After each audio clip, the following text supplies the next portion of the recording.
Let's do an update. So first things first, a couple updates to the home office situation during the pandemic work from home continuum. I've added more monitors. So we got a monitor up here with a permanent Twitter feed that also does some musical stuff for me. I've got a 1, 2, 3 bank LCD monitor bank up here.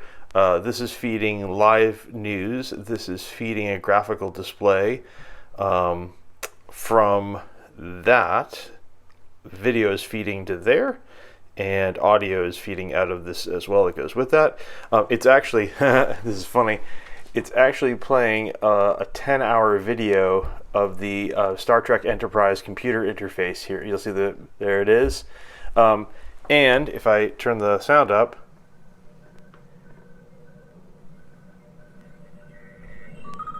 it's got all the bleeps and bloops that the computer makes. And weirdly, don't ask me why this is, but that's actually like an incredibly soothing sound to layer on top of other things. I'm finding there's some things that make my work from home scenario more tolerable. One of those is good lighting. Lighting really matters. I've known this for a long time, but spending time to figure out the lighting can really make an environment much more tolerable long term. And two is sound, likewise. Getting rid of buzzes and annoying other sounds that just sort of like grate on you all day. And one of the ways you can do that is to inject positive sounds, music being an obvious one, and I do that on the regular, but also this ambient noise, this positive ambient noise in the background, I find can be a very, very soothing thing to have over the course of the day. So that's been great. And then standard monitor arrangement here. I had to take this monitor apart because it had a fluky internal power supply hookup, and I had to test that and resolder that. But that's all fixed now. This thing works like a charm. What else? Oh, all right. So in terms of updates on stuff, I followed the Dustin Klein recommendation and got one of these, as he said, god awful mouth mounts. I don't know, so it's a bite mount. So these two pads here, which are kind of like rubber coated, you bite on those like this is a mouth guard, and it holds this camera, which is a GoPro Session, under my chin, and it is, and I'm not kidding. When I had seen these go by a while ago on Amazon, and I'd always thought like, I don't know. Everybody seems to be running a chest mount with like a gimbal and blah, blah, blah, blah, blah. And I figured, given his explanation and all the rest, I would give it a shot. They weren't crazy expensive or anything. And holy smokes, for anything where you want your hands free in the video, and you want sort of stabilized, but be able to sort of, with your face, direct where the camera goes, unbelievably great. And for filming on the bike, the ability to sort of tuck it in a pocket and fish it out one-handed while you're riding is just absolutely fantastic. So super, super, super thanks to Dustin for the recommendation. So that's been lovely. Other things we got going on. So I've been keeping a commonplace book for a really long time, and basically it's a Lecturum 19 something or other. What is that? 1917. And this is a place to put bits of information, to put sketches, to put work that I'm thinking about and things that I'm working on and all the like. And that's been great. But I wanted a place to sort of better collect the visual detritus of that I find as I go along. Something better than like the photo roll on my phone. You know what I mean? Like, I don't know if you're like me, but you see something that's interesting for whatever reason or another, and you can save the photo or you screen cap it or whatever it is, and you sort of tuck it away as something to refer to. Not necessarily because you want like that thing specifically, but maybe it's got an attribute that you're like, I want to incorporate that in this thing I'm working on, or I want to remember that for later on when I do that thing down the road. And I've done that like a ton, and I've built, I mean, here, I'll show you this one over here real quick. I've built visual reference boards before. Like here's one with some pictures of Tom Sachs calls these Smuts Sachs modular utility trays for his studio. So these are This is a standardized system he has built in his studio, these centerpieces, and then these trays get built that fit within that to hold all manner of storage items and display items and ritual pieces in his case. And I liked that. And so I sort of started collecting those references, and then as a result of that, built sort of my version of some of that, right? Like these two stands here that hold a bunch of parts cases that are all sort of like labeled with stuff that's in them and all the rest. So anyway, I tend to collect that stuff. And I got sick of digging through my phone for it all the time and losing it. And I don't know, I think I'm intrinsically an analog person. I like physical books. I like physical media for music. I like paper for writing on and creating on and all that stuff. So, for my own purposes and not for sale, we got that right there. This is the 2019 final edition of my studio reference work. And this is mostly not my own stuff in here. This is stuff that I've collected. And so we start off with some pictures.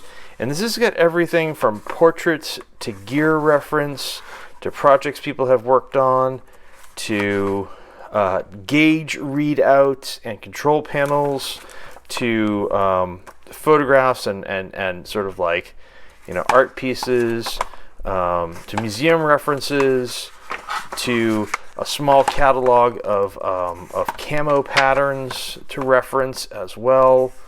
That right there will look familiar to you when we check out the pants. So it's just sort of like all this stuff. Towards the back of it, indeed, you can actually see a lot of this is just like Instagram like dumps of just like stuff that I've taken photos of or screen caps of or however else I've captured it. And there's just pages of them in here. And so I laid this all out in a book layout software from Blurb. I had it printed hardcover from them.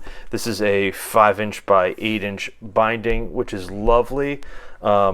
I've already started compiling the stuff for the 2020 edition. My intention is just to sort of, over the course of a year, just have folders and dump stuff into the folders, and then towards the end of the year start laying the stuff out, and then sometime after 2020 is closed, I'm going to have the thing printed and stick it on the shelf next to this one as sort of like a visual representation of what I've to some small degree accomplished for the year, because I'm sure some of my stuff will be in it, but also just visual reference for things I want to be able to go back to and have in there. And they're custom reference books.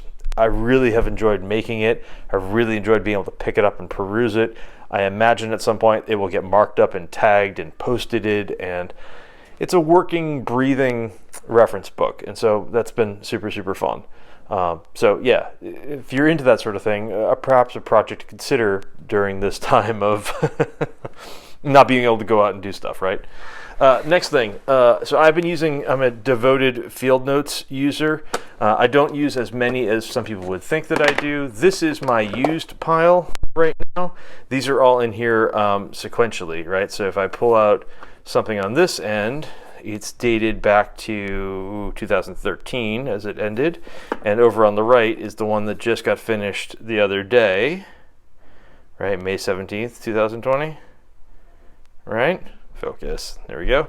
And those are used ones. Some of those are actual Field Notes, some of those are not, some of those are handmade. Sometimes I do that, but I finally filled this box too much because this used to have stock for blank ones, and now it's just filled. So I've got this guy down here, and this is a small bit of my not yet used stock. There are, if you're a dork for that stuff, that's a handmade one. These two are Red Blooded, which was a letterpressed edition from back in the day. That used to be a standard one you could get, and they're out of production. Got some Expeditions in here. I've got some, this is a Covert that I haven't used, with a fresh 3-pack of those. And then these two just came the other day. These are actually super duper cool. These are the irregular issue DDC Deader Print Memo Book. I've got number 4348 out of 5,000 and 43 5.4.